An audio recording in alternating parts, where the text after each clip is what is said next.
Bonjour à tous et à toutes, je suis Nicolas, passionné d'immobilier et adepte de la location meublée saisonnière depuis de nombreuses années sur la commune de Limoges. Vous trouverez sur mon blog Locastus conseils et astuces concrets pour développer votre activité de loueur en toute simplicité. Aujourd'hui, je souhaite aborder avec vous la mise en avant de vos offres locatives et les plateformes à utiliser pour les mettre en valeur. Comment fonctionner en fonction des stratégies que vous pouvez mettre en place selon que vous louez votre bien via un bail mobilité ou via un bail saisonnier. Quand on parle de bail mobilité, de mon point de vue, en tout cas c'est comme ça que je fonctionne, j'ai pour habitude de mettre mon offre locative dédiée sur les logements concernés, pas sur n'importe quel site.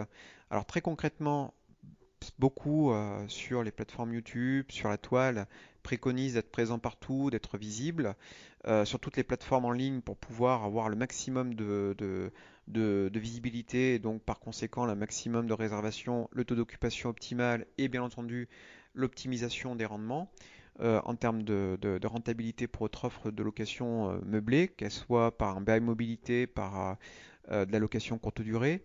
Moi, je prends un peu le contre-pied de ce discours pour la simple et bonne raison que rien ne sert d'être partout.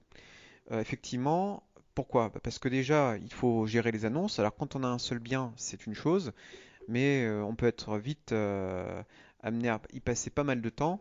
Surtout, alors, quand bien même vos calendriers soient synchronisés via un système amical ou simplement délégués à une plateforme de gestion qu'on appelle les channel managers. Donc en tout cas, de mon point de vue, c'est très chronophage que d'être présent sur 5, 10 ou 15 sites plateformes de réservation diverses et variées au prétexte d'être visible et par ailleurs donc de maximiser les réservations. Moi je pars d'un principe, c'est qu'autant être efficace et de passer le moins de temps possible quant à la gestion des annonces, parce qu'il faut quand même les faire vivre, les gérer, et puis aussi les mettre à jour en fonction de l'évolution des prestations que vous pouvez avoir dans votre offre locative. Sinon, si vous êtes amené par exemple à rénover un appartement ou plusieurs logements, refaire les photos et les publier, sinon à remettre encore des liens pour des visites virtuelles. Bref, plus vous allez avoir d'annonces, plus cela va vous demander de la gestion. Donc concrètement, comment je procède? Alors pour les bails mobilité, je passe pas par 50 000 sites, hein. Donc j'ai mon propre site web, de telle manière à mettre en exergue mes offres locatives, aussi bien dédiées à la location saisonnière qu'à la location de plus longue durée que je pourrais satisfaire via des bails mobilité. Je suis présent également sur Roomlala. C'est un site que je recommande malgré tout puisque spécialisé sur des périodes de location. Alors moins la nuit, en tout cas sur le marché de Limoges, je ne sais pas ce que vous pourrez me le mettre dans vos commentaires à l'issue du podcast et de la vidéo, mais c'est moins le cas pour moi sur Limoges, mais on est plus exposé sur des locations de plus longue durée, de quelques semaines, voire de quelques mois, toujours dans la limite de 90 jours, si toutefois vous paramétrez votre annonce dans ce sens. La Roomlala est aussi bien fait pour des locations de plus longue durée avec le bail mobilité qu'avec des locations saisonnières. Moi, je l'utilise davantage pour le bail mobilité à titre individuel. Il y a Le Bon Coin également que vous pouvez utiliser. Le Bon Coin est un bon outil pour exposer vos offres locatives, que vous soyez en mixte, c'est-à-dire en bail mobilité et ou en location saisonnière, de telle manière à faire de la location en direct. Alors il faut savoir qu'avec Roomlala, quel que soit le nombre de biens à mettre en location sur votre tableau de bord, sur votre profil, vous aurez une cotisation. Alors actuellement, elle est de 120 euros à l'année. C'est une commission forfaitaire de telle manière à ne pas avoir à reverser des commissions, si j'ose dire, à chaque réservation, comme ça peut être le cas sur Airbnb ou Booking par exemple. Donc vous rentabilisez rapidement ce forfait annuel dès lors que vous avez loué un ou plusieurs logements, soit en location saisonnière, soit via le bail mobilité avec ce système. Donc après, vous avez donc le Bon Coin, comme je l'indiquais à l'instant, qui est gratuit, sinon payant si vous souscrivez à des options spécifiques pour votre bail mobilité ou pour mettre en avant vos annonces. De même pour la gestion d'un calendrier, pour le paiement en ligne mis en place par le Bon Coin récemment pour des voyageurs de passage si vous mettez votre offre locative en mode location courte durée via le Bon Coin. Donc Roomlala, le Bon Coin, le site web bien sûr, comme je l'indiquais à l'instant. Et enfin, les deux incontournables avec lesquels je travaille, c'est Airbnb et Booking.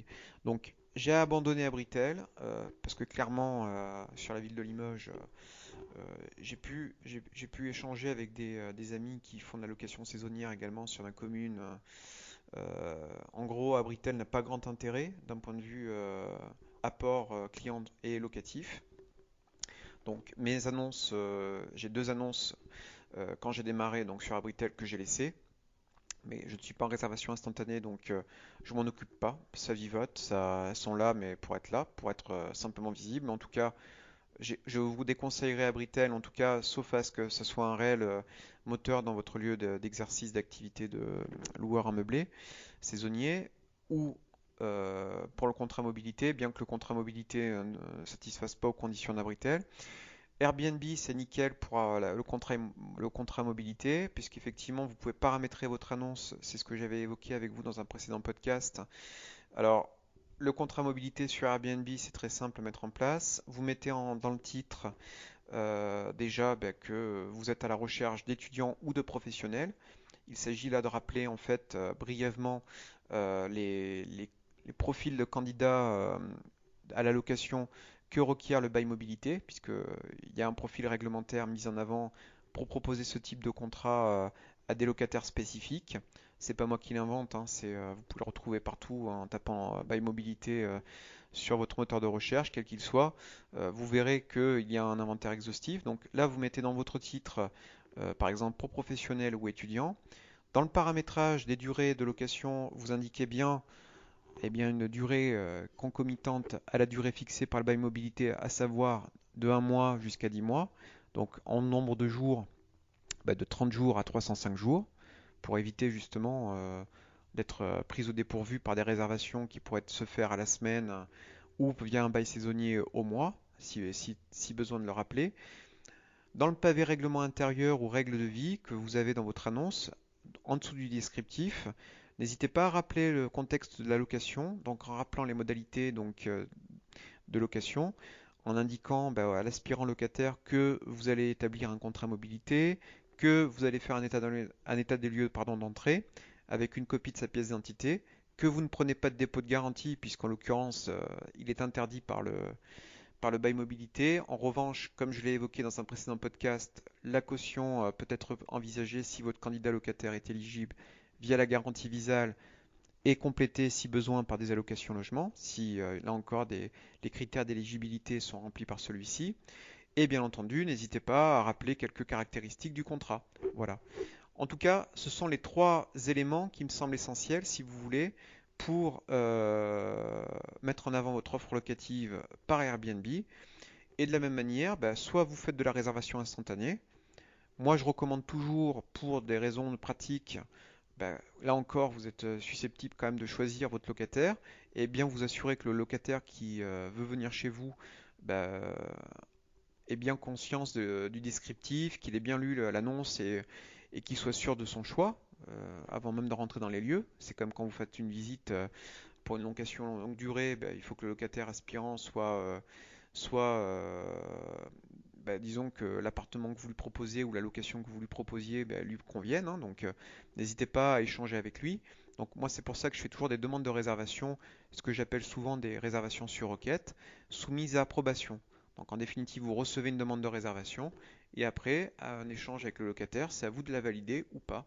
Ou sinon, le locataire peut très bien lui aussi ne pas aller au-delà de la demande d'information ni de la demande de réservation pour ne pas être logé chez vous s'il s'avère qu'il y a tel ou tel complément d'information que vous lui auriez communiqué qui ne lui convient pas. Donc c'est pour vous dire qu'effectivement Airbnb est à mon avis une interface idéale pour faire du bail mobilité. Bien entendu, je ne reviendrai pas sur le sujet pour faire de la location saisonnière. Comme Booking, ça reste des plateformes incontournables, même si l'idée me dit que à force dans le temps, simplement par rapport aux frais d'intermédiation, aux commissions qu'à chaque fois on est obligé de reverser à ces différentes plateformes parce que nous ont aidé à trouver des locataires, de développer de la location directe, ça reste quand même moins coûteux et bien entendu en termes de rendement, ça reste toujours plus intéressant. Voilà, donc voilà les différences que je souhaitais aborder avec vous. Donc je ne suis pas présent partout, ça serait mentir de vous le dire autre chose. Choisissez bien les sites sur lesquels vous souhaitez être présent et les plateformes avec lesquelles vous souhaitez travailler, selon la stratégie de location que vous souhaitez faire. Alors, j'ai rien contre l'idée de ceux qui évoquent sur la net, sur la toile, de dire qu'il faut être présent partout pour pouvoir être visible partout et donc avoir le plus de réservations possible. Moi, je suis présent sur un nombre limité de sites et pour autant, j'ai un taux d'occupation qui n'est pas non plus négligeable. Donc voilà, tout dépend là encore de votre façon de travailler et la stratégie marketing et commerciale que vous souhaitez du coup exploiter pour mettre en avant vos offres locatives. Voilà, donc j'espère qu'en tout cas ce podcast et cette vidéo vous auront permis d'y voir plus clair. N'hésitez pas en tout cas à la commenter. J'essaierai autant que possible de répondre à l'ensemble des commentaires. N'hésitez pas à enrichir de vos idées, bien entendu, les prochains sujets que je pourrais évoquer autour de cette question. N'hésitez pas à faire vivre ce podcast ou cette vidéo en la likant, en la partageant avec vos amis et bien entendu, n'hésitez pas à vous abonner à ma chaîne YouTube Locastus et à mon blog locastus.com pour être mis au courant de mes prochaines publications. En tout cas, je vous remercie à tous et à toutes de votre attention et je vous souhaite à tous et à toutes une très bonne fin de journée. À très bientôt.